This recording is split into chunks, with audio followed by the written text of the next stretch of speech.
ఉంటుంది. బెడ్ దగ్గర సర్దుతూ ఉండగా ఇంతలో అక్కడ ఉన్న ఒక ఫోటో చూస్తుంది. ఆ ఫోటోలో ఆదిత్య అలాగే అలేఖ్య వాళ్ళిద్దరూ కూడా ఆ ఫోటోలో ఉంటారు. అది చూసి ఆనంది ఒక్కసారిగా షాక్ అయిపోతుంది. ఇక ఆదిత్య అలేఖ్య వాళ్ళిద్దరూ కలిసి దిగిన ఫోటో చూసి ఆనంది అయితే ఒక్కసారిగా షాక్ అయ్యి ఆ ఫోటో తీసుకొని తనైతే అలా చూస్తూ ఉంటుంది. ఏంటి నేను చూస్తున్నది నిజమేనా అని చెప్పి తను అనుకుంటుంది. ఇక ఆ ఫోటో తీసుకొని వెంటనే ఆనంది ఆదిత్య దగ్గరికి వెళ్తుంది. ఇక ఆదిత్య అక్కడ హాల్లో వాళ్ళ అమ్మతో మాట్లాడుతూ ఉంటాడు. అలా ఆదిత్య వాళ్ళ అమ్మతో మాట్లాడుతూ ఉండగా ఆనంది అయితే ఆ ఫోటో తీసుకొని వెళ్ళి ఆదిత్య గారు అంటూ గట్టిగా అరుస్తుంది. అది వినగానే ఆదిత్య సునంద వాళ్ళు ఒక్కసారిగా షాక్ అయిపోతారు. ఇంతలో ఆ అరుపు వినటంతో శశికాంత్ చైతన్య వీళ్ళైతే కిందకి వస్తారు. ఇక ఆనంది ఇలా అడుగుతూ ఉంటుంది.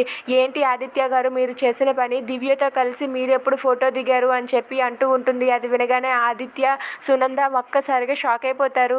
ఏం మాట్లాడుతున్నావు ఆనంది, దివ్యతో ఆదిత్య ఎందుకు ఫోటో దిగుతాడు అని చెప్పి సునంద అంటూ ఉంటుంది.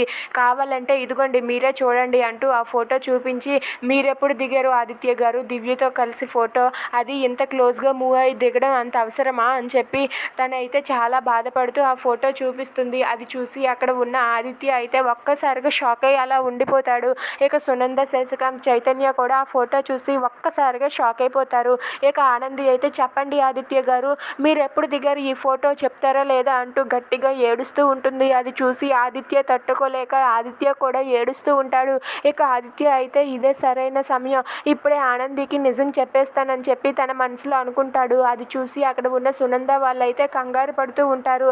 ఇక ఆనంది బాధకు ఆదిత్య కారణం అవుతాడా? Please subscribe our channel.